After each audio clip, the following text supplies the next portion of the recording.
السلام علیکم ورحمۃ اللہ وبرکاتہ۔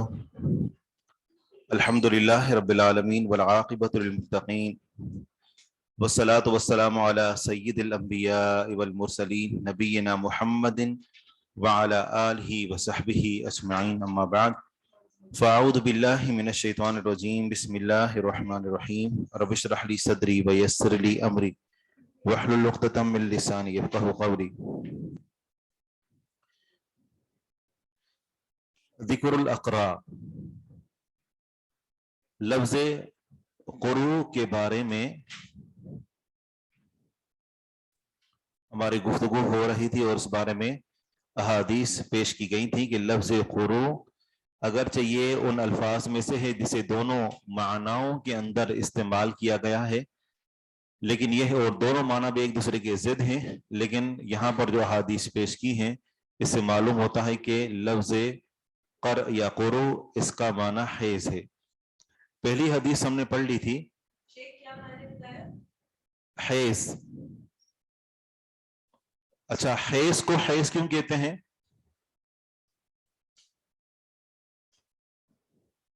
اس لیے کہ حیض کا معنی ہوتا ہے سیلان، کسی چیز کا بہنا، حاض یحیض، کسی چیز کا بہنا۔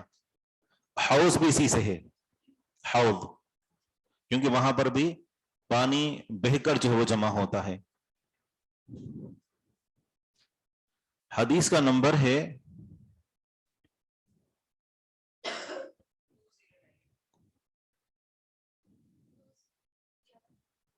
حدیث کا نمبر ہے 211۔ عن عروة ان فاطمة بنت ابی حبیش حدثت انها اتت رسول اللہ صلی اللہ علیہ وسلم فشکت الیہ الدم۔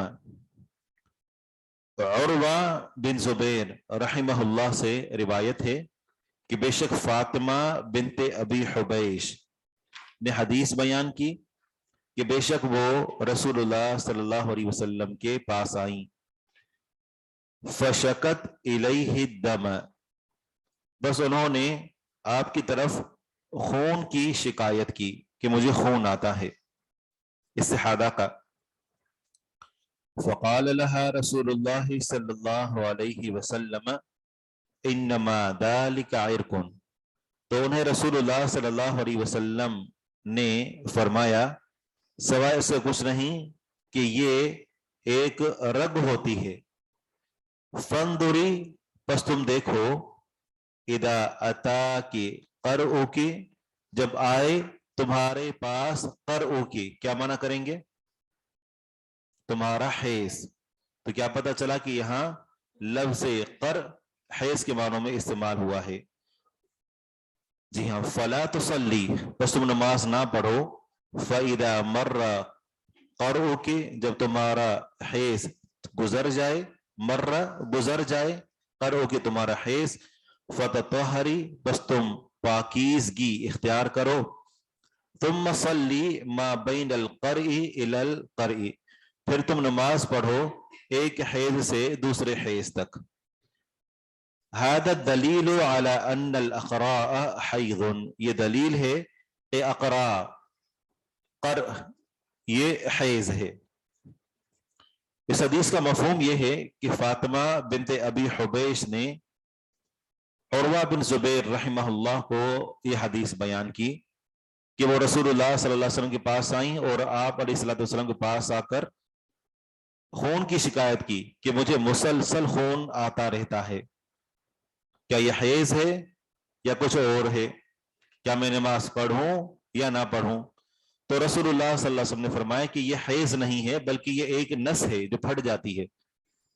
جب تمہارا، اب تم دیکھو کہ جن دنوں میں تمہیں حیض آتا تھا تو ان دنوں کا اندازہ لگاؤ، ان دنوں کے اندر نماز کو چھوڑ دو۔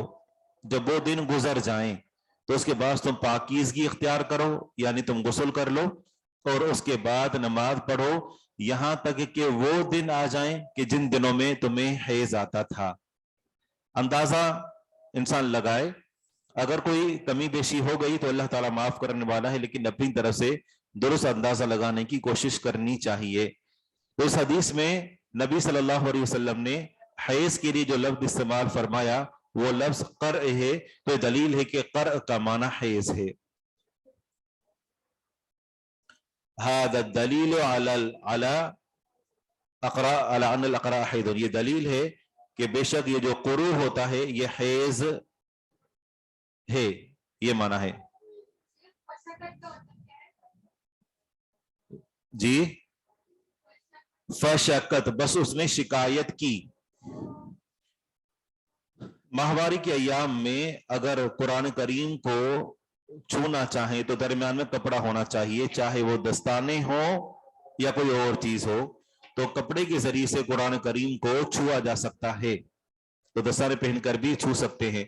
حدیث کا نمبر ہے 212.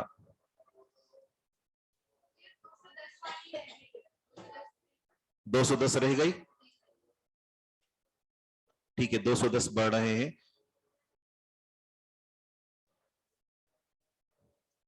القرء کا مطلب حیض اور طہور دونوں ہیں، پاکیزگی اور طہور یا حیض یہ دونوں اس کے معنی ہیں، لیکن یہاں پر قرء کا معنی ہے حیض، قرء کا معنی حیض ہے.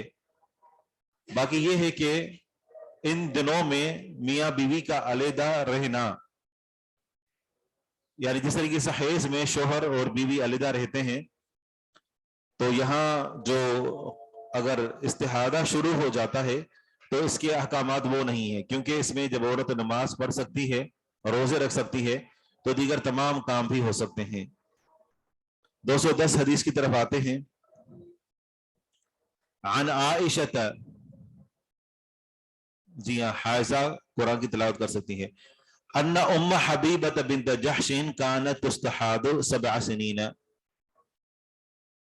عائشہ صدیقہ رضی اللہ عنہ سے روایت ہے کہ بے شک ام حبیبہ بنت جحش رضی اللہ عنہ نبی یہ تستحاض ان کو استحاضہ ہوا 7 سنین 7 سال تک.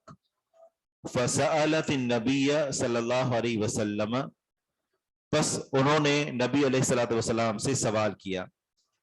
فقال لیست بالحیضۃ، حیض نہیں ہے، فرمایا کہ یہ حیض نہیں ہے، استحاضہ حیض نہیں ہے. انما هو عرق، سبا سے کچھ نہیں کہ وہ ایک نس ہے. فامرها ان تترك الصلاۃ، نبی علیہ الصلوۃ والسلام نے انہیں حکم دیا کہ وہ نماز کو چھوڑیں. قدر اقرائها وحیضتها، یہاں 2 لفظ استعمال کیے کہ اپنے قروء اور اپنے حیض کے بقدر، اپنے قرء یعنی اپنے حیض کے بقدر نمازوں کو چھوڑے. خون تو مسلسل جاری ہے، پتہ کیسے چلے گا کہ حیض کب شروع ختم ہوا اور کب استحاضہ شروع ہوا؟ تو وہ اندازہ لگائے اور جن دنوں میں اس کو حیض آتا تھا ان دنوں میں صرف نماز چھوڑے. وَتَغْتَسِلَ، اور جب یہ دن ختم ہو جائیں تو غسل کر لے. وَتُصَلِّ، اور نماز پڑھے. فَكَانَتْ تَغْتَسِلُ عِنْدَ كُلِّ صَلَاةٍ، پس وہ ہر نماز کے موقع پر غسل کیا کرتی تھیں.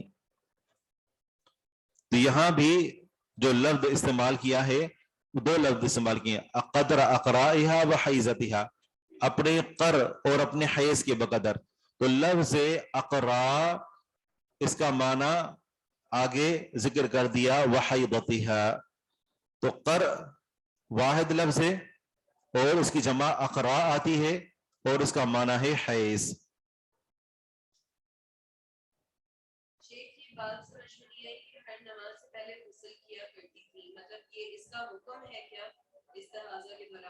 آپ کل تھے؟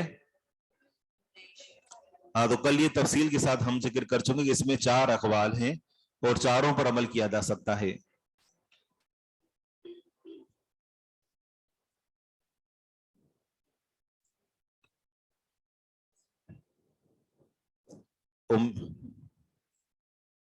فاطمہ بنت ابی حبیش کا صحیح.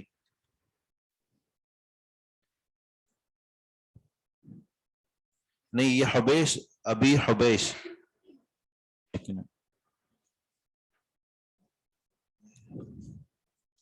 یہ قیس کی جو ہے وہ فاطمہ بنت قیس، ٹھیک ہے نا، یہ قیس کی کنیت ہے نا، فاطمہ بنت قیس یا فاطمہ بنت ابی حبیش، یہ دونوں ایک ہی ہیں. جی ہاں. حدیث کا نمبر ہے 212.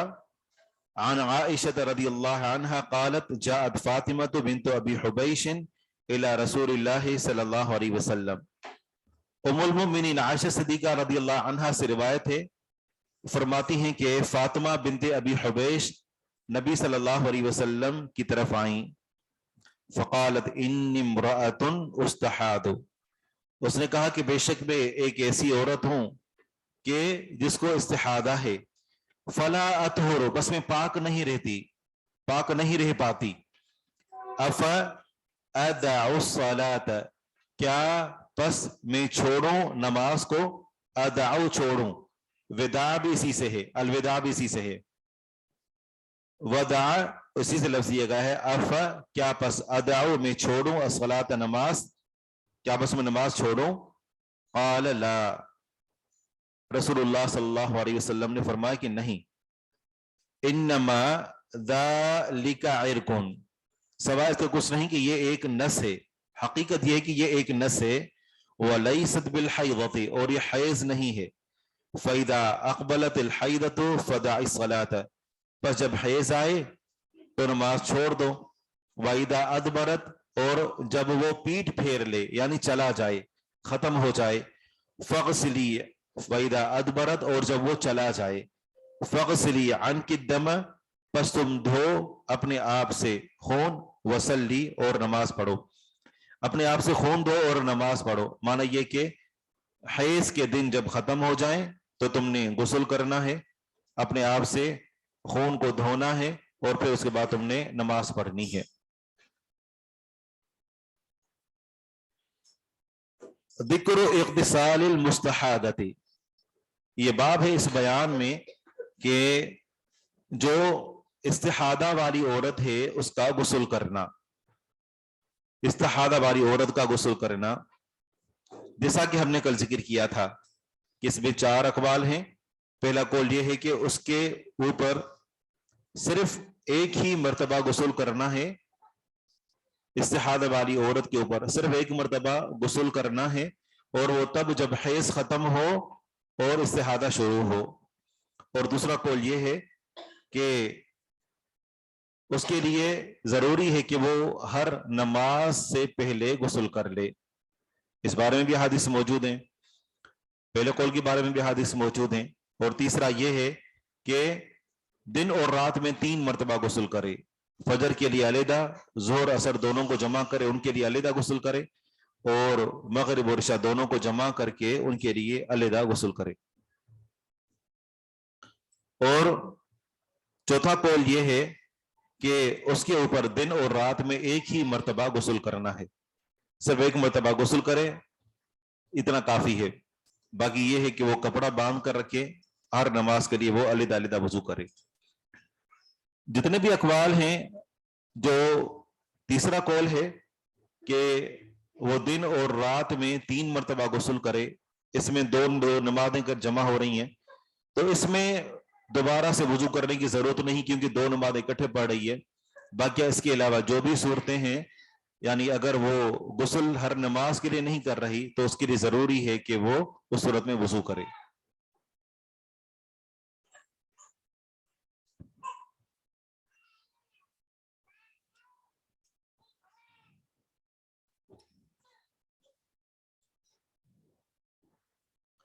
فدعی الصلاۃ، پس تم چھوڑ دو نماز کو.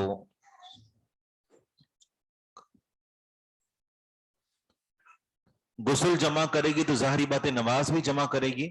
اور نماز اس طریقے سے کہ مثلا ظہر اور عصر کو جمع کر رہی ہے تو ظہر کو مؤخر کرے اس کے آخری وقت میں، یہاں تک کہ جب وہ ظہر کی نماز پڑھ چکے تو پھر اس کے بعد فوراً عصر کا وقت شروع ہو اور عصر کو اس کے اول وقت میں پڑھ لے.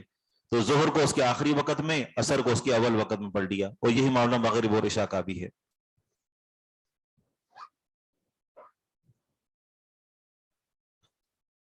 استحاضہ والی عورت کا غسل کرنا، حدیث کا نمبر ہے 213.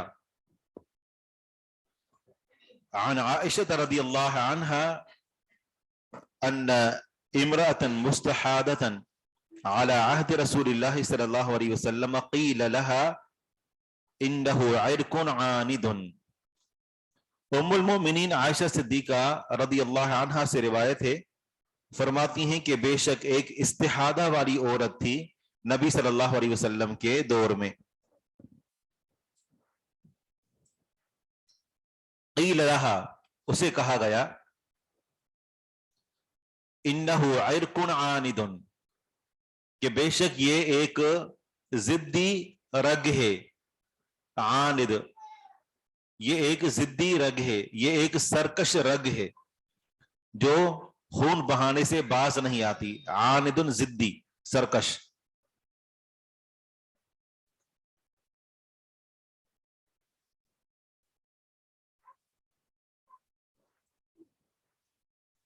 فَأُمِرَتْ، بس اسے حکم دیا گیا، ان تؤخر الظہر، یہ کہ ظہر کو مؤخر کرے، یعنی ظہر کو دیر سے پڑھے، ظہر کو اس کے آخری وقت میں پڑھے. وَتُعَجِّلَ الْعَصْرَ، اور عصر کو جلدی پڑھے. وَتَغْتَسِلَ لَهُمَا غُسْلًا وَاحِدًا، اور ان دونوں کے لیے ایک ہی غسل کرے. مثلا آج کل عصر کی نماز کب ہو رہی ہے؟ 3:45، 3:15 بجے ٹائم ہو رہا ہے اگر بالفرض، تو وہ 2:45 پر غسل کرے، اور 3 تک اس کا غسل مکمل ہو جائے گا 15 منٹ میں، اور پھر اس کے بعد وہ نماز پڑھنا شروع کرے ظہر کی 3 سے 3:15 تک. جیسے ہی 3:15 ہو جائیں گے تو عصر کی نماز کا وقت شروع ہو جائے گا، اور اس کے بعد فوراً ہی عصر پڑھ لے. تو یوں ہوا کہ ظہر کو اس کے آخری وقت میں پڑھا اور عصر کو اس کے اول وقت میں پڑھا. موجودہ دور میں تو بحمداللہ گھڑیاں بھی موجود ہیں، تو پتہ چل جاتا ہے کہ وقت کب شروع ہو رہا ہے.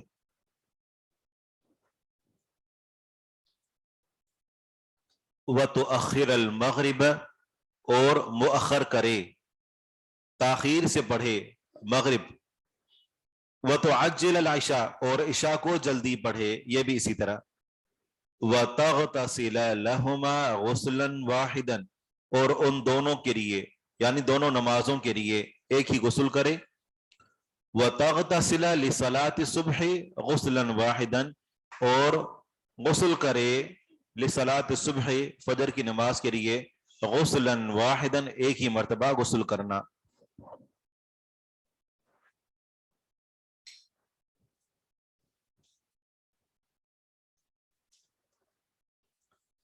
باب الاغتسال من النفاس.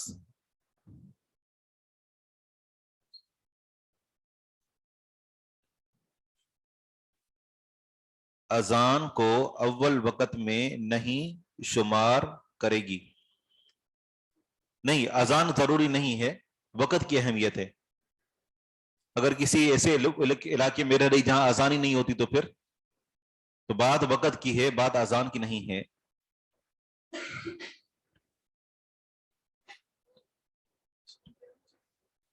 ظہر کی تاخیر کی اور اس کے بعد عصر کیا وقت ہو گیا تو کوئی حرج کی بات نہیں ہے، جمع بین صلاتین بھی کر سکتے ہیں اس صورت میں.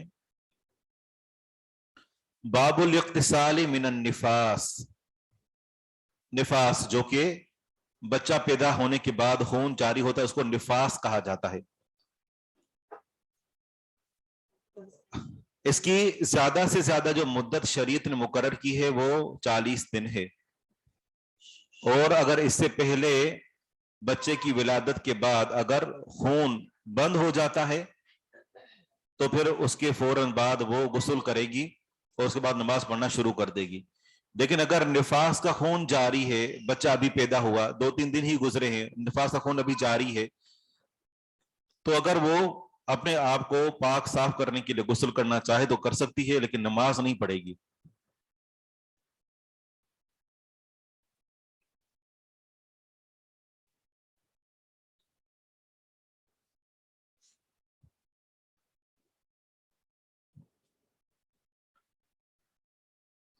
حدیث کا نمبر ہے 214. ذکر الباب الاغتسال من النفاس، یہ باب ہے کہ نفاس سے غسل کرنا. عن جابر بن عبد اللہ فی حدیث اسماء بنت عمیس حین نفست بذی الحلیفۃ ان رسول اللہ صلی اللہ علیہ وسلم قال لأبی بکر مرها ان تغتسل وتحل.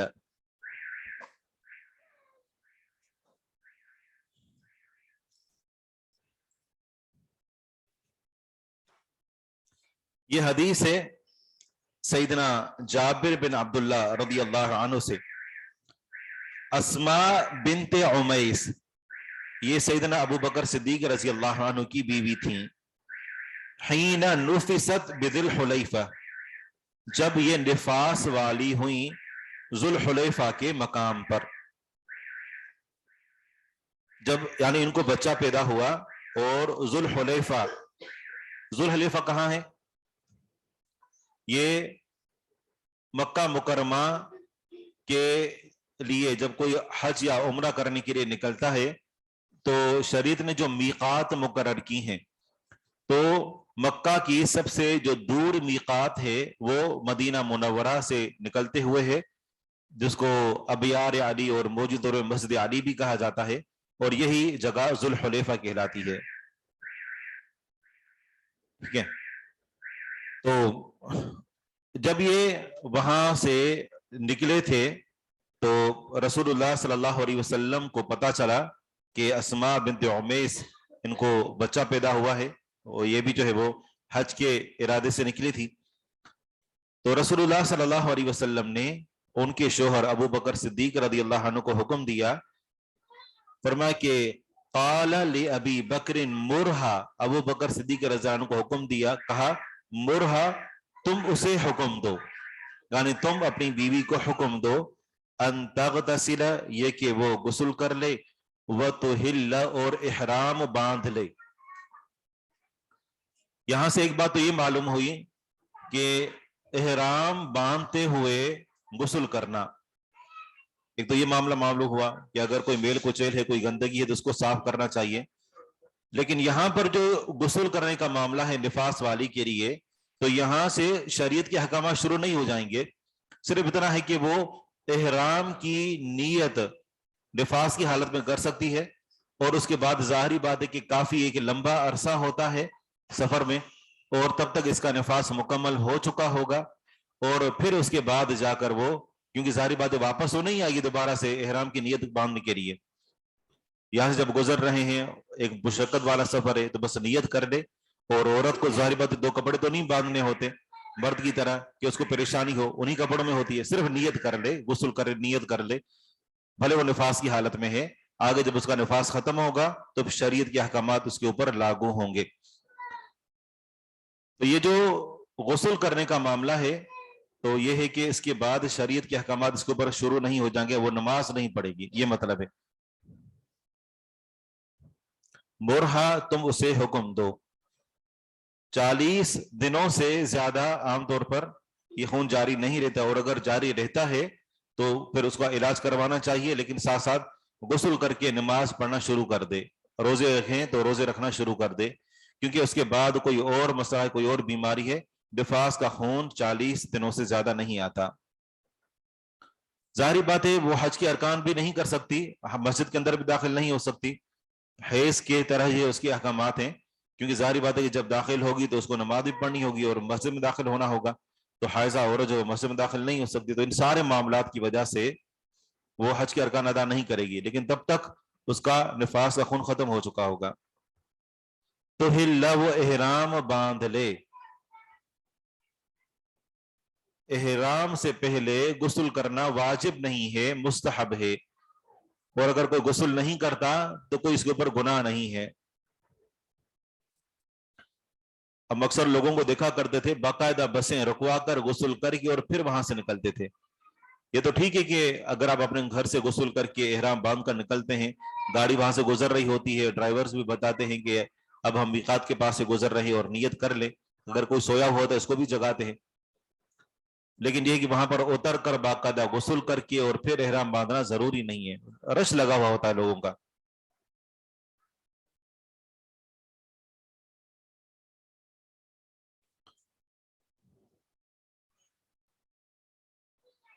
جی، انتحل کا معنی ہے ان تغتسل وتحل، مانا یہ کہ وہ غسل کر لے اور احرام باندھ لے. جی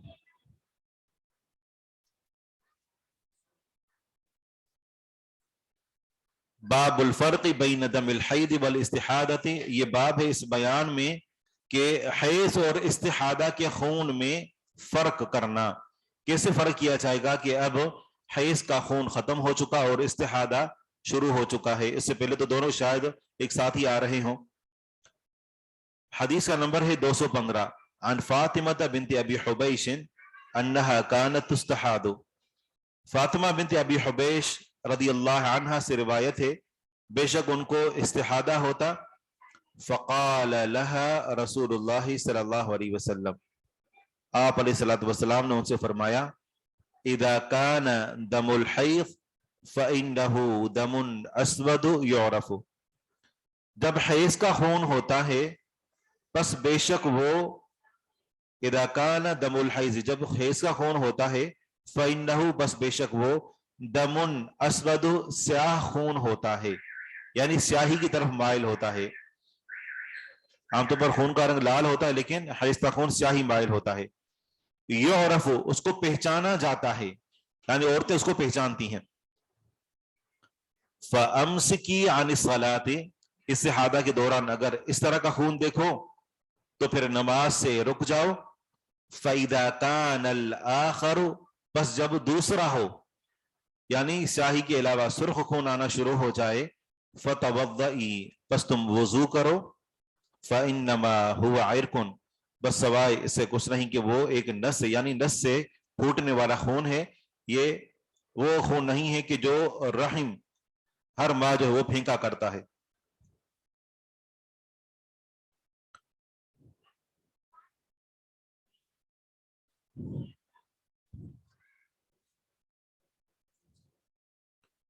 فَإِذَا كَانَ الْآخَرُ فَتَوَضَّئِ، اس کا مطلب یہی ہے کہ جب تم پاک ہو جاؤ اور نماز پڑھنا چاہو تو نماز کے لیے تم وضو کرو.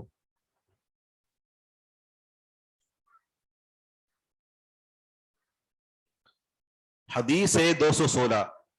عن عائشہ رضی اللہ عنہا ان فاطمة بنت ابی حبیش كانت تستحاد فقال لها رسول اللہ صلی اللہ علیہ وسلم ان دم الحید دم اسود يعرف فإذا كان ذلك فأمسكي عن الصلاة وإذا كان الآخر فتوضئي وصلي. وہی حدیث ہے، صرف ایک لفظ ہے فأمسكي عن الصلاة، بس تم نماز سے روکی رہو. وَإِذَا كَانَ الْآخَرُ فَتَوَضَّئِ، جب دوسرا ہو، فَتَوَضَّئِ وَصَلِّ، بس تم وضو کرو اور نماز پڑھو. فَتَوَضَّئِ وَصَلِّ، وضو کرو اور نماز پڑھو. وہی حدیث ہے. آپ کے ہاں کی کیا لکھا ہوا ہے؟ وَإِذَا كَانَ الْآخَرُ فَتَوَضَّئِ وَصَلِّ. قال ابو عبد الرحمن، لکھا ہوا یہ قال ابو عبد الرحمن. امام نسائی رحمہ اللہ کی یہ کنیت ہے. امسکی کا معنی ہے رک جاؤ، امسکی رک جاؤ، یعنی نماز پڑھنے سے رک جاؤ. امام ابو عبد الرحمن النسائی رحمہ اللہ فرماتے ہیں قد روا هذا الحدیث غیر واحد، اس حدیث کو کئی ایک نے روایت کیا ہے. لم يذكر احد منهم ما ذكره ابن ابی عدی واللہ تعالی اعلم، لیکن ان میں سے کسی نے بھی وہ بات ذکر نہیں کی جو ابن ابی عدی نے ذکر کی ہے، واللہ اعلم. ابن ابی عدی نے اس حدیث کی سند ہے کہ انہوں نے یہ حدیث اپنی کتاب سے بیان کی، ٹھیک ہے نا. ابن ابی عدی انہوں نے یہ حدیث اپنی کتاب سے بیان کی. حدیث کی سند ایک راوی ہے. دوسرے شاگردوں نے جب وہ یعنی دوسروں نے جب اس حدیث کو روایت کیا تو یہ نہیں کہا کہ ابن ابی عدی کی طرح کہ انہوں نے حدیث جو ہے وہ کتاب سے بیان کی، بس اتنا سا فرق ہے، سند کے اوپر یہ کلام ہے.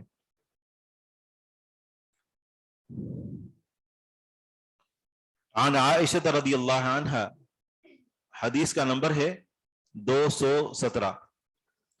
قالت استحیدت فاطمة بنت ابی حبیش فسألت النبی صلی اللہ علیہ وسلم فقالت یا رسول اللہ انی استحاد فلا اطہر افادع الصلاۃ.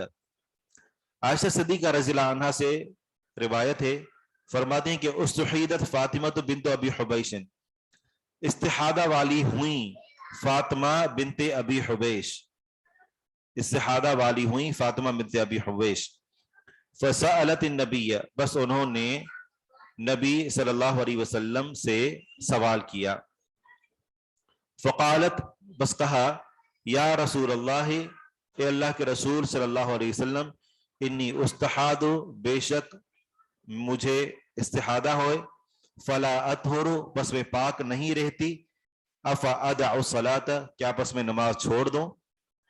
رسول اللہ صلی اللہ علیہ وسلم نے فرمایا انما ذالک عرق، حقیقت یہ ہے کہ یہ نس ہے، ولیست بالحیضۃ، حیض نہیں ہے، فاذا اقبلت الحیضۃ، بس جب حیض آئے، فدع الصلاۃ، پس تو نماز کو چھوڑ دو، یعنی حیض کے دن آئے یا حیض کا خون آئے تو تم نماز کو چھوڑ دو، واذا ادبرت، اور جب حیض چلا جائے، فاغسلی عنک اثر الدم، پس تم دھو اپنے آپ سے اثر الدم، خون کے نشانات، یعنی غسل کر لو، وتوضئی، اور وضو کرو، فانما ذلک عرق، پس سوائے سے کچھ نہیں کہ وہ ایک نس ہوتی ہے، ولیست بالحیضۃ، حیض نہیں ہے، قیل لہ فالغسل، آپ علیہ الصلوۃ والسلام سے کہا گیا غسل، قال ذلک، بلکہ یہ راوی کا معاملہ ہے، راوی کہتے ہیں ان سے کہا گیا کہ غسل کرے گی، قال ذلک لا یشک فیہ احد، تو کہا کہ اس میں کوئی ایک بھی شک نہیں کرتا کہ اس کو غسل کرنا ہوگا، لیکن جیسا کہ ذکر کیا گیا کس بار میں ہر طرح کی حدیث روایت کی گئی ہیں۔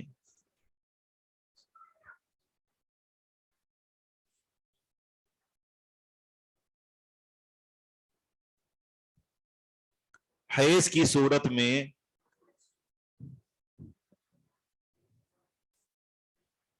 یا غسل کے بارے میں ہے،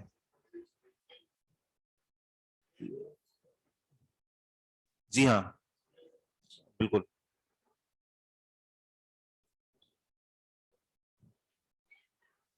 ایک عورت اگر حیض سے ہے اور وہ عید کی نماز کے لیے جاتی ہے اور وہاں بیٹھتی ہے جہاں یعنی مخصوص جگہ بنائی ہوتی ہے جوتے وغیرہ رکھنے کے لیے، تو اس کے اندر کوئی حرج کی بات نہیں، کیونکہ وہ نماز پڑھنے کی جگہ نہیں ہے وہاں پر، بلکہ آگے جو ہے جگہ جہاں تک جو وہ یعنی وہ انہوں نے جگہ بنائی ہوئی ہوتی ہے، اگر بالفرض باہر بھی وہ ٹینٹ لگے ہوئے ہوتے ہیں تو وہاں کیونکہ وہ مسجد کا حصہ نہیں ہوتا، بھلے وہاں جو ہے عورتیں نماز پڑھ رہی ہوں، باہر اگر مسجد میں یعنی فل ہو گئی اور باہر ٹینٹ لگا کر عورتوں کے لیے جگہ بنائی ہے تو وہاں پر بھی وہ بیٹھ کر خطبہ سن سکتی ہے، کیونکہ وہ مسجد کے اندر نہیں ہے، بھلے باہر عورتیں نماز پڑھ رہی ہوں، تو یہ جوتے رکھنے کی جگہ یہ مسجد میں شامل نہیں ہوتی۔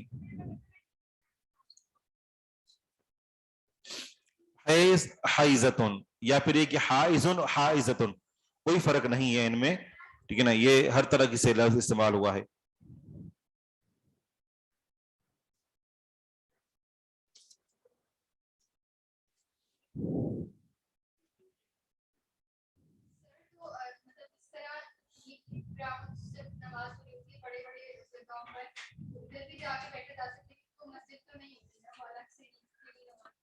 بالکل ایسے ہی ہے، اگر عید گاہ میں نماز ہو رہی کسی گراؤنڈ میں تو وہاں پر بھی بغیر کسی چیز کو رکاوٹ کی عورت جا سکتی ہے، کیونکہ وہ مسجد تو ہوتی نہیں ہے، تو وہاں پر جا کر ان خواتین کے ساتھ بھی بیٹھ سکتی ہے، خطبہ سن سکتی ہے، صرف نماز نہیں پڑھے گی اور دعا میں شریک ہوگی۔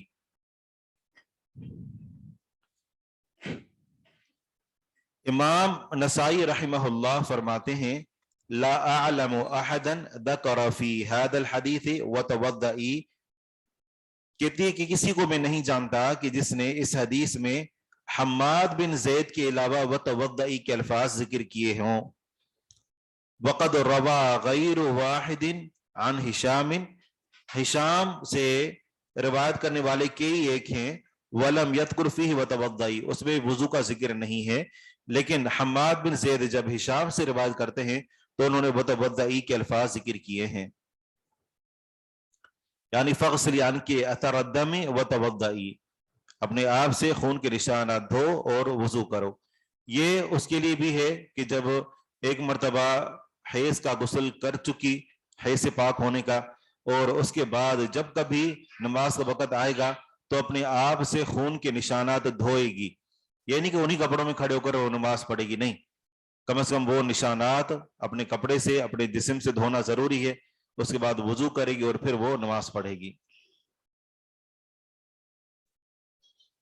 اگلی حدیث ہے 218، وہی روایت ہیں جب ہم پڑھتے تھے مہد السلفی میں، اور ہمیں ہمارے استاد محترم فضیلت الشیخ ذوالفقار علی طاہر صاحب رحمہ اللہ، روڈ ایکسیڈنٹ میں ان کا انتقال ہو گیا 2 سال پہلے تقریباً، تو اللہ تعالیٰ کی مغفرت فرمائے، انہوں نے ہمیں سنن نسائی پڑھائی تھی، اور اس وقت یہی تھا کہ یہ الفاظ چونکہ بار بار تکرار سے آ رہے ہیں، ترجمہ معلوم ہے، تو صرف کوئی نیا لفظ ہوتا تو اس کا جو ہے ترجمہ کرتے تھے، وگرنہ وہ شرح کرتے، ہمیں لکھوایا باقاعدہ پوری، یعنی اتنی موٹی جو ہے کہ یعنی ایک کاپی ہے، رجسٹر ہے، اس میں ہمیں الحمدللہ اس کے احکام اور مسائل لکھوائے، اور ابھی تک میرے پاس محفوظ ہے وہ، اور بہت اچھی حالت میں ہے، وہ انشاءاللہ ان کے لیے صدقہ جاریہ بھی ہے۔ تو یہ ہے کہ مشکل الفاظ ہیں تو وہ صرف سمجھنے کے ہوتے ہیں، باقی ساری حدیث وہی ہیں، وگرنہ طالبات پریشان ہو جاتے ہیں کہ شاید ہم زیادہ پڑھ رہے ہیں، وہی حدیثیں ہیں، وہی مسائل ہیں، 3 دن سے وہی ہم پڑھ رہے ہیں۔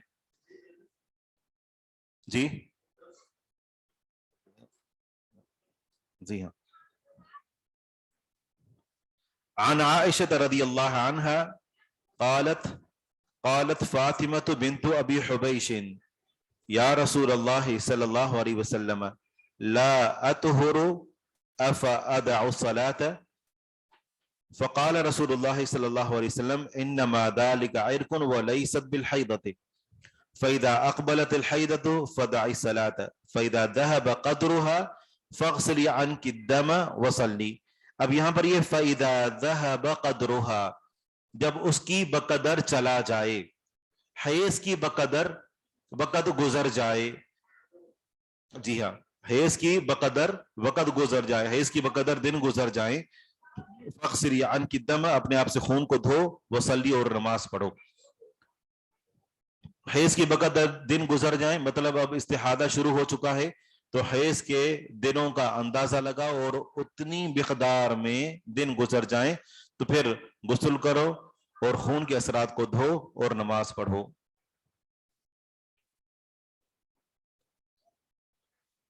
کتاب نہیں ہے، وہ میرے پاس کاپی ہے، اور اس کی پی ڈی ایف نہیں ہے کیونکہ وہ اتنی موٹی ہے، اس کو پی ڈی ایف بنانے میں پتہ نہیں کتنا ٹائم لگ جائے گا۔ ہاں اگر آپ قریب ہیں، کراچی میں ہیں، میں آپ کو کاپی کے لیے دے سکتا ہوں، آپ کاپی فوٹو کاپی کروا لیں۔ باب النہی عن اغتسال الجنب فی الماء الدائم، یہ باب ہے اس بیان میں کہ منع ہے،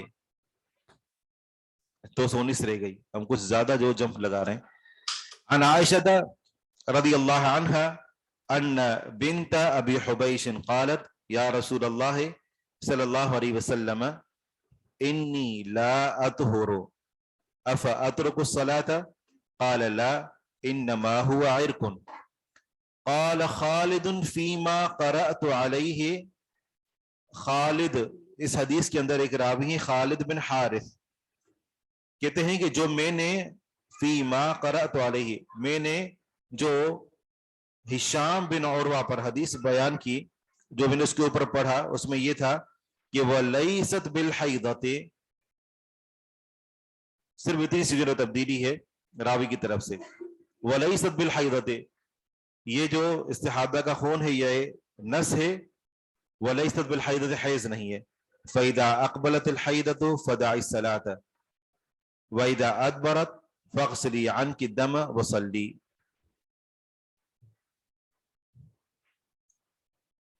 جی ہاں، ترک اور فدعو دونوں کا معنی چھوڑنا ہے۔ افادعو، کیا میں چھوڑوں، کیا میں ترک کر دوں، دونوں کا معنی ایک ہی ہے۔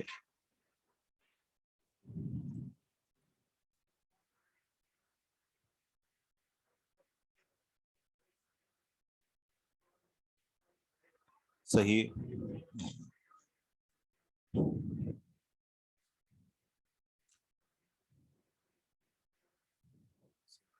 اب صحابہ کرام جو ہے بسا اوقات، یعنی جو راوی تھے، کبھی وہ خود بھی سوال کر لیا کرتے، جیسے پیچھے علی رضی اللہ عنہ کے بارے میں حدیث گزری اور کہ انہوں نے فاطمہ رضی اللہ عنہ کی وجہ سے خود نبی سے اس میں سوال نہیں کیا، بلکہ مقداد بن اسود رضی اللہ عنہ کو سوال کرنے کا حکم دیا تھا مزی کے باب میں. جبکہ یہاں پر جو معاملہ بھی اسی طرح ہے کہ ممکن ہے کہ انہوں نے خود بھی سوال کیا ہو اور جو ہے وہ رسول اللہ صلی اللہ علیہ وسلم سے عائشہ صدیقہ رضی اللہ عنہ کے ذریعے سے بھی سوال کیا ہو، یہ بھی ممکن ہے. حدیث کا نمبر ہے 220. باب النہی عن اغتسال الجنب فی الماء الدائم.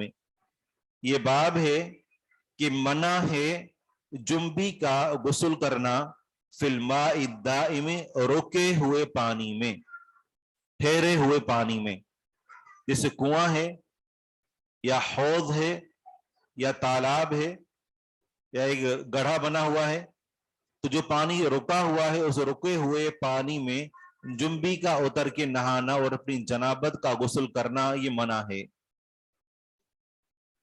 جی صحیح.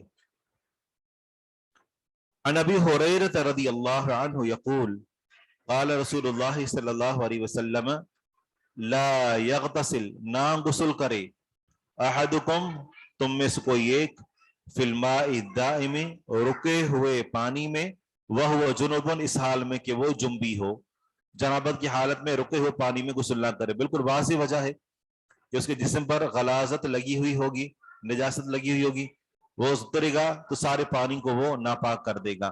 تو پھر کیا غسل کرنے کا طریقہ ہے؟ جی ہاں، وہاں سے باہر نکالے اور پھر غسل کرے. جس سے کیا پتا چلا کہ اگر پانی جاری ہے، پانی جس طرح نہر ہوتی ہے تو یا سمندر ہے یا پھر یہ ہے کہ جو پانی جس طریقے سے دریا کا ہوتا ہے یا چھوٹی نہر ہے تو وہ پانی چل رہا ہوتا ہے تو اس کے اندر غسل کیا جا سکتا ہے، لیکن رکے ہوئے پانی کے اندر کرنا منع ہے. ٹھیک ہے.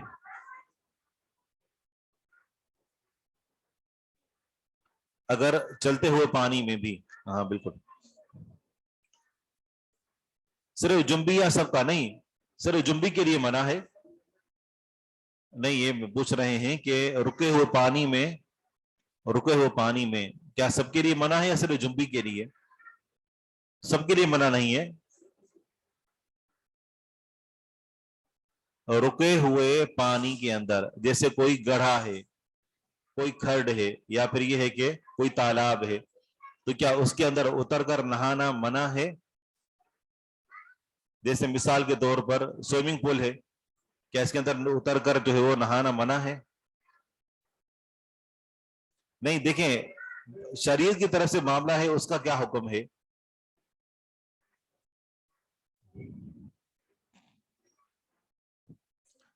ٹھہرے ہوئے پانی میں بغیر احتلام کے بغیر کوئی ایسی بندہ نہانا چاہ رہا ہے جس سے، تو یہ اس کے اندر کوئی منع نہیں ہے. جی بھلے بیل کچل داخل ہوگا لیکن وہ دیکھا جائے گا کہ پانی ہے کتنا. یعنی کہ ہم جو ہے اس سے بعد میں وضو کریں گے، یہ ایک الگ معاملہ ہے. یعنی کہ اس سے بعد میں پیا جائے گا، اس سے وضو کیا جائے گا، لیکن کیا منع ہے؟ منع نہیں ہے. جیسے کنویں کا پانی ہے، بالفرض اگر کوئی کنویں کے اندر اترتا ہے نہا لیتا ہے، کوئی منع نہیں ہے اس کے اندر، لیکن یہ ہے کہ اس کو خود خیال کرنا چاہیے. ٹھیک ہے نا، لیکن حرام نہیں ہے. ہاں اس کے لیے منع ہے کیونکہ اس میں تو گندگی کا ہونا یقینی ہے. ہاں یہ ہے کہ کوئی بندہ اگر کسی تالاب کے اندر اترا اور بعد میں وہ باہر نکل آتا ہے، بھلے لوگ اس سے پانی نہ پیتے، ممکن ہے جانور پانی پئیں، باقی کر سکتے ہیں. دائم کا مطلب ہے رکا ہوا، دائمی جو ٹھہرا ہوا ہو. اسی طرح ایک اور لفظ ہے جو آگے آ رہا ہے راکد، اس کا معنی بھی یہی ہے ٹھہرا ہوا. راکد اور دائم دونوں کا معنی ایک ہی ہے. دائم جو اپنی جگہ پر برقرار ہو، دائم جو ٹھہرا ہوا ہو، دونوں کا معنی ایک ہی ہے. باب النہی عن البول فی الماء الراکد والاغتسال منہ. یہ باب ہے اس بیان میں کہ رکے ہوئے پانی میں پیشاب کرنا منع ہے، والاغتسال منہ، اور اس سے غسل کرنا. کیا منع؟ کہ پیشاب کرے اور اس کے بعد غسل کرے، یہ منع ہے. معنی یہ ہے کہ پیشاب اس کو نہیں کرنا چاہیے، اس کو غسل کرنا چاہیے وہاں سے. ٹھیک ہے نا، اگر وہ جنبی نہیں ہے تو. عن ابی ہریرہ رضی اللہ عنہ ان رسول اللہ صلی اللہ علیہ وسلم قال لا یبولن ہرگز نہ پیشاب کرے لا یبولن ہرگز نہ پیشاب کرے احدکم تم میں سے کوئی ایک فی الماء الراکد ٹھہرے ہوئے پانی میں ثم یغتسل منہ پھر وہ اسے غسل کرے. یہ منع ہے. ٹھہرے ہوئے پانی میں پیشاب نہ کرے, پیشاب کرنے کے بعد پھر وہ اسے غسل کرے, یہ منع ہے. تو معنی یہ ہے کہ اگر کوئی بندہ غسل نہیں کرنا چاہتا تو کیا پیشاب کر سکتا ہے؟ پھر بھی نہیں کر سکتا. تو ٹھہرے ہوئے پانی میں غسل کرنا ہو یا نہ کرنا ہو پیشاب نہیں کر سکتے.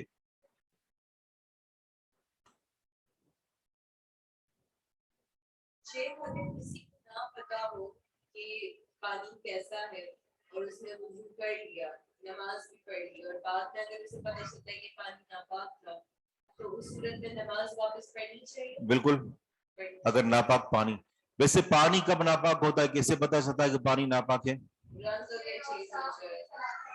بالکل, یا تو اس کا ذائقہ یا اس کی بو یا اس کا رنگ تبدیل ہو جائے.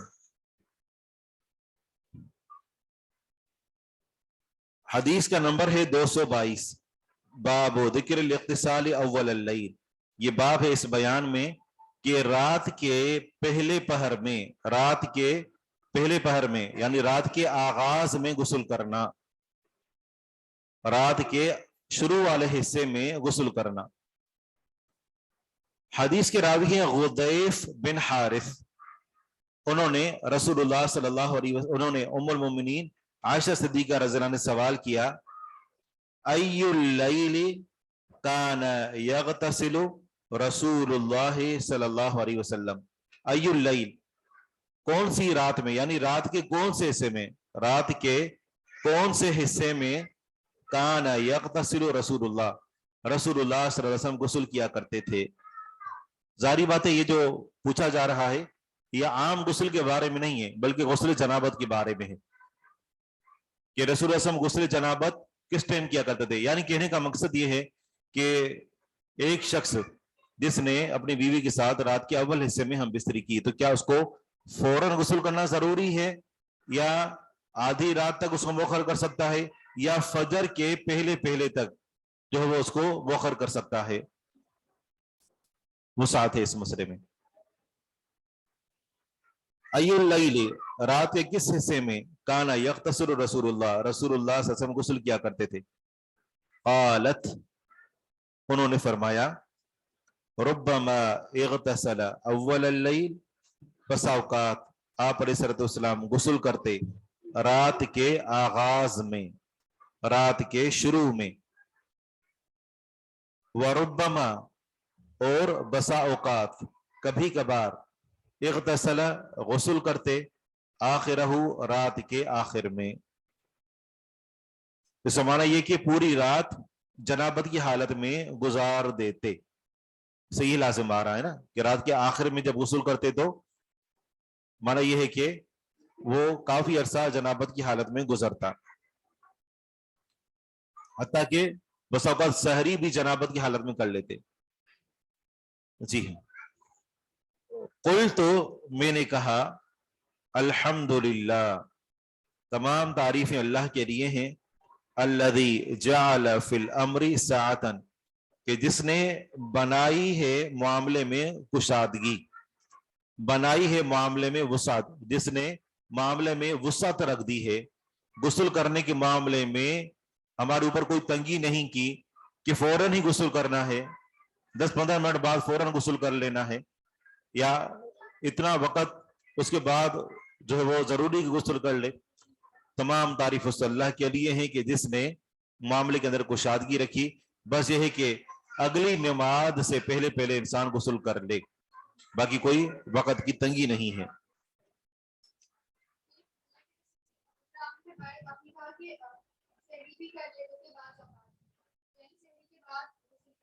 جی ہاں بالکل, کیونکہ اس سے بعد فجر کی نماز کا وقت ہوتا ہے.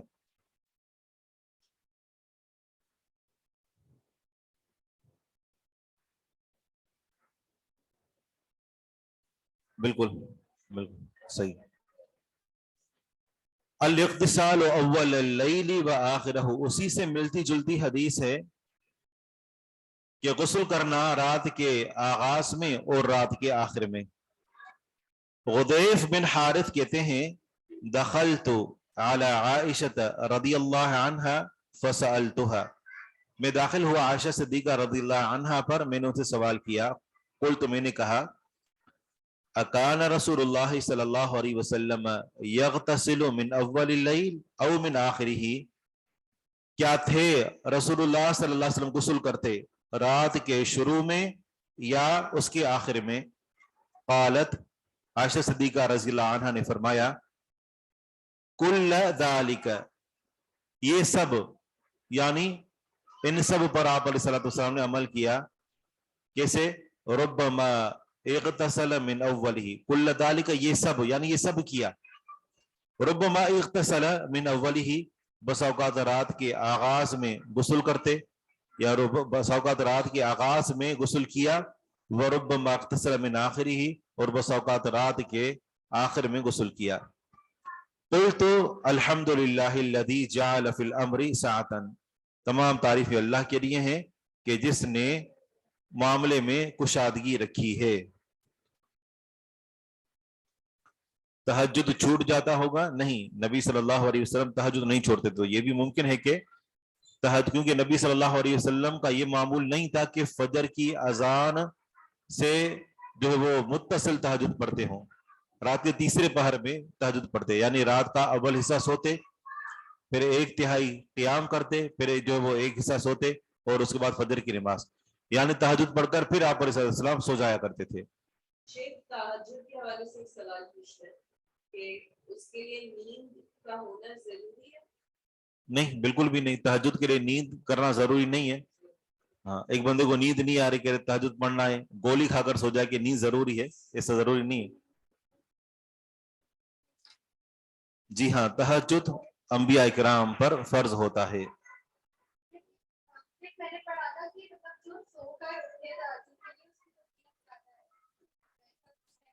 نہیں نہیں، ایسی بھی کوئی روایت تو نہیں ہے، نہ کسی آیت میں نہ کسی حدیث میں ہے۔ لیکن اتنی رات کو یا بندہ جاگے کیوں؟ ایک فطری نیند ہے جو رات کے آغاز، یہ ابھی جو ہم جو پڑھ رہے ہیں، یا مطلب عشاء کی نماز تک، اس کے بعد کا جو وقت ہے، تو ہماری ترتیب بھی اصل میں یہ ہونی چاہیے کہ ہم اس ٹائم تک کھانا کھا چکے ہوں، اور رات کا جو اول حصہ ہے 10 بجے تک، وہ جو ہم نیند میں سو جائیں، اچھی طرح نیند کر لیں۔ یہ جو اول حصے کی جو نیند ہوتی ہے، سب سے بڑی بابرکت نیند ہوتی ہے۔ یہ قیام اللیل تہجد کو ہی کہتے ہیں؟ قیام اللیل رات کو کھڑا ہونا، جی ہاں، یہ تہجد ہی ہے، جی، یہ کوئی علیحدہ نماز نہیں ہے۔ ٹھیک ہے، سبحانک اللہم و بحمدک، اشہد ان لا الہ الا انت، استغفرک و اتوب الیک۔